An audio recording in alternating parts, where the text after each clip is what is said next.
ఏమంటారు వాళ్ళు, ఏమంటారు మరి అధికారులు ఇట్లా? 500 వేసిండు. ఆయన మీద కన్ను ఉంది కదా సార్, ఇది పోయి తొడుక్కొని మీ పిల్లలకి ఇచ్చేయిపో అని చెప్పింది సార్. కనిష్కంగా నాకు సాయం చేయాలి సార్. ఏదైనా ఒక షాపు ఏదో ఒకటి, ఒక 10,000 5,000 పెడితే ఇంట్లో సార్ అయినా సామాను ఏదో ఒకటి నేను కొనుక్కునే షాపు గిపో పెట్టుకుంటా కదా సార్. జర హెల్ప్ చేయండి సార్ ప్లీజ్ సార్. మీ అందరు మీడియా ముంగల మీ కాలు పట్టుకుంటాను సార్ ప్లీజ్ సార్. మీ కాలు పట్టుతాయి, ఇగో అడుక్కొచ్చిన సార్, ఇగో 4 రూపాయలు సార్. చెప్పిరా మీ ఊర్లో కానీ? సార్ అయితే ముందర పోయి మాట్లాడు అంటారు సార్. ముందర పోయి మాట్లాడు, మేమేం చేయాలమ్మా, మా చేతిలో ఏముంది అని అంటారు.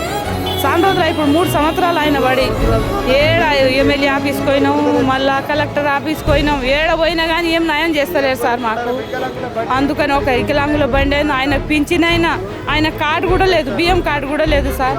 ఇప్పుడు ఇన్ని ఏళ్ళ సంది ఆయన 3 సంవత్సరాలు పడి నేనే కూలి చేసి సాగుతున్నా ఆయనకు. ఎవరైనా ఉంటే సాయం చేయండి సార్.